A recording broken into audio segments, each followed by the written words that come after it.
आपके मेरे पास तो कसौटी है संत को कसने की कि ऐसा ही वस्त्र होना चाहिए, ऐसी वेशभूषा होना चाहिए, ऐसा माला तिलक होना चाहिए, ऐसे उठे ऐसे बैठे। आज ये और हो गया, बोले वो अमुक व्यक्ति बड़े संत हैं और वो छोटे संत हैं। पर मैं आपकी जानकारी के लिए बता दूं, जो बड़े और छोटे के द्वंद्व से ऊपर उठता है ना, वही संत होता है। वृंदावन का तत्व क्या है? वृंदावन के संत जन हैं।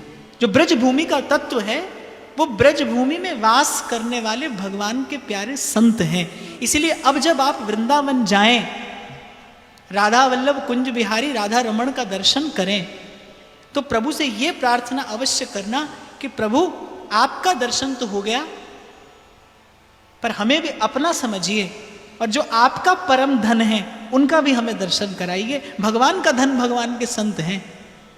और जैसे आप अपने धन को दुबका कर रखते हैं ना, छिपा कर, ऐसे ही भगवान भी संत को दुबका कर रखते हैं, छिपा कर, कि संसार की पवन न लगे संत को। संत का पहचानना बड़ा कठिन है बाप। आपके मेरे पास तो कसौटी है संत को कसने की कि ऐसा ही वस्त्र होना चाहिए, ऐसी वेशभूषा होना चाहिए, ऐसा माला तिलक होना चाहिए, ऐसे उठे ऐसे बैठे।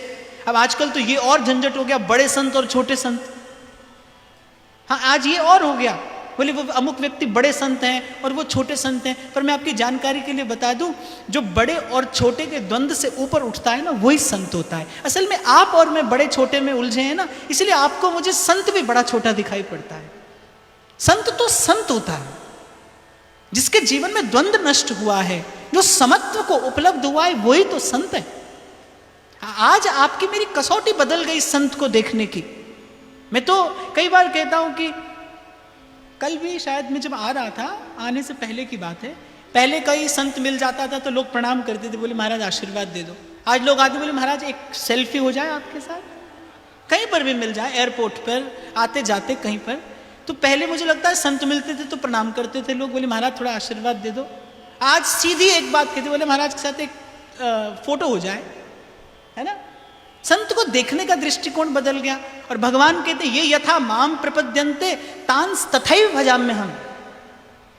मैं आपको एक बात बड़े विश्वास पूर्वक कह रहा हूं बाप, जो भारत भूमि में जन्मा है, जो भारत भूमि में जन्मा है, इस धरती पर एक भी दिन आज तक ऐसा नहीं गया जिस दिन इस धरती पर कोई जागृत महापुरुष ना हो, जिस दिन कोई संत ना हो।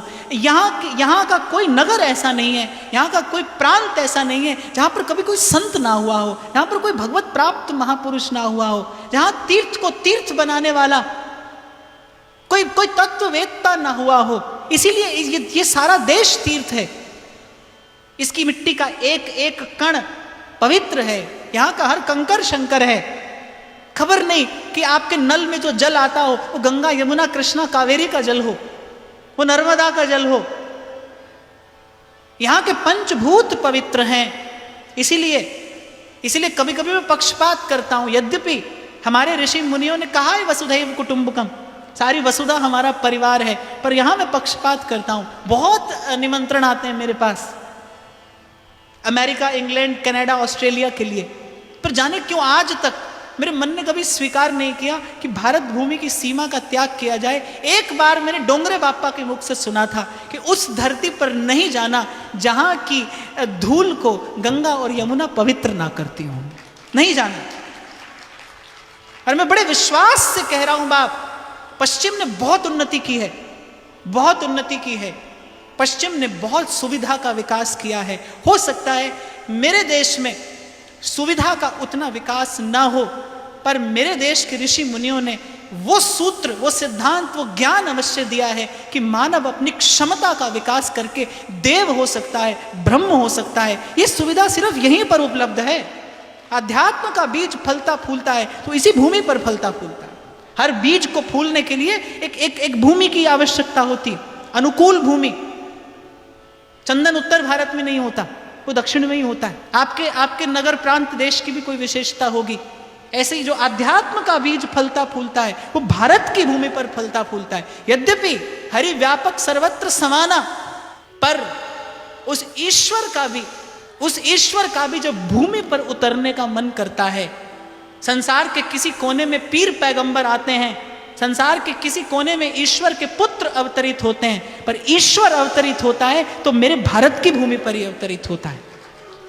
इसीलिए मैं अपने अपने युवा मित्रों को ये कहना चाहूंगा, आदर बुद्धि विकसित करिए अपने अपने भीतर, अपने देश के प्रति।